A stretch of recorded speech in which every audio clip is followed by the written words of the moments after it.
वित्तीय वर्ष 2017 से 18 के लिए 30 सितंबर 2023 को धारा 73 के अंतर्गत DRC 01 जारी कर दिए गए हैं।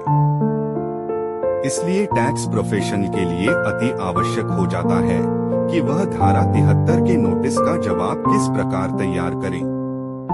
इसके संबंध में एक समीक्षा प्रस्तुत है। कारण बताओ नोटिस SCN का उत्तर देने से पूर्व निम्नलिखित तथ्यों की जांच करना आवश्यक है। 1. यह कि कारण बताओ नोटिस SCN प्रॉपर अफसर के क्षेत्राधिकार से बाहर नहीं होना चाहिए तथा प्रॉपर ऑफिसर की मौद्रिक सीमा के अंतर्गत ही यह कारण बताओ नोटिस SCN जारी किया जाना चाहिए। 2. यह कि कारण बताओ नोटिस स्पष्ट होना चाहिए। 3. यह कि कारण बताओ नोटिस की सर्विस उचित रूप से होनी चाहिए। 4. यह कि कारण बताओ नोटिस निर्धारित प्रारूप में होना चाहिए तथा जो तथ्य बताए गए हो उनका विवरण कारण बताओ नोटिस में स्पष्ट होना चाहिए तथा किन धाराओं नियमों के अंतर्गत मांग की जा रही है। 5. यह कि कारण बताओ नोटिस SCN का उत्तर देने से पूर्व संबंधित सभी दस्तावेज, चालान, रिकॉर्ड आदि का संग्रह करके रखें। 6. यह कि कारण बताओ नोटिस के लिए तथ्यों, विधि और विधि शास्त्र के अनुसार व्यापक उत्तर का विवरण तैयार करें। SCN में जांच करें कि ये SMT 10 के अतिरिक्त बिंदु ना हो, नए बिंदु नहीं जारी होंगे क्योंकि आंकड़े GST पोर्टल पर आधारित हैं। 7. यह कि आवश्यक हो तो कारण बताओ नोटिस का जवाब निर्धारित समय अवधि में प्रस्तुत करें, अन्यथा विस्तारित अवधि में भी अपना जवाब दाखिल कर सकते हैं। 8. यह कि कारण बताओ नोटिस का जवाब दाखिल करने के बाद उसकी रसीद अपने पास रखें तथा कारण बताओ नोटिस के निर्णय से पहले व्यक्तिगत सुनवाई की अनुमति का अनुरोध करें। प्रॉपर ऑफिसर नियत तारीख से पूर्व पर्सनल हियरिंग का अवसर प्रदान करते हैं जो उसकी इच्छा पर निर्भर है, अन्यथा इस प्रावधान को वर्ष 2019 से समाप्त कर दिया है।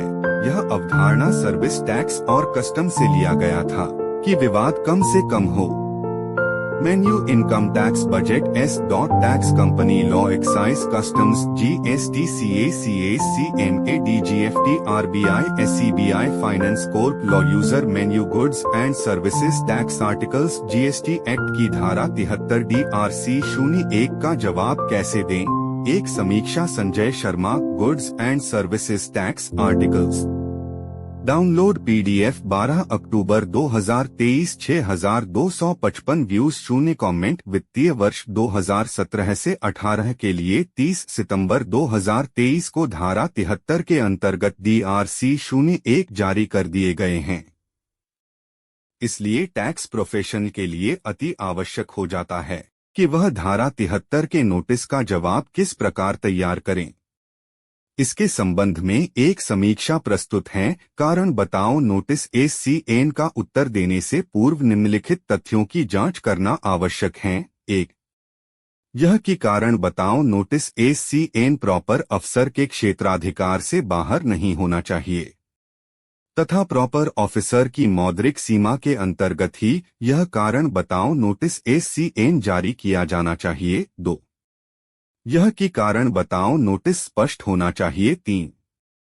यह कि कारण बताओ नोटिस की सर्विस उचित रूप से होनी चाहिए। 4. यह कि कारण बताओ नोटिस निर्धारित प्रारूप में होना चाहिए तथा जो तथ्य बताए गए हो उनका विवरण कारण बताओ नोटिस में स्पष्ट होना चाहिए तथा किन धाराओं नियमों के अंतर्गत मांग की जा रही है। एडवर्टाइजमेंट। 5. यह कि कारण बताओ नोटिस SCN का उत्तर देने से पूर्व संबंधित सभी दस्तावेज, चालान, रिकॉर्ड आदि का संग्रह करके रखें। 6. यह कि कारण बताओ नोटिस के लिए तथ्यों, विधि और विधि शास्त्र के अनुसार व्यापक उत्तर का विवरण तैयार करें।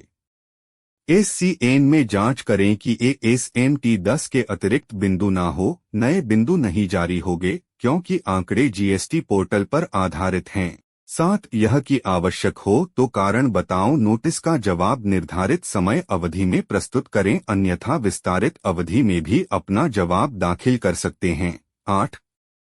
यह कि कारण बताओ नोटिस का जवाब दाखिल करने के बाद उसकी रसीद अपने पास रखें तथा कारण बताओ नोटिस के निर्णय से पहले व्यक्तिगत सुनवाई की अनुमति का अनुरोध करें।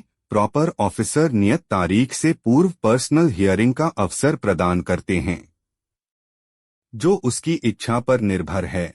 अन्यथा इस प्रावधान को वर्ष 2019 से समाप्त कर दिया है। यह अवधारणा सर्विस टैक्स और कस्टम से लिया गया था कि विवाद कम से कम हो। कारण बताओ नोटिस के लिए आधार: यदि किसी करदाता ने कर जमा नहीं किया है, कर कम जमा किया है, आईटीसी गलत ली है, आईटीसी ज्यादा ली है या रिफंड गलत तरीके से लिया गया है, तो ऐसी स्थिति में प्रॉपर ऑफिसर धारा 73 के अंतर्गत नियम 142 के अंतर्गत DRC 01 जारी करता है।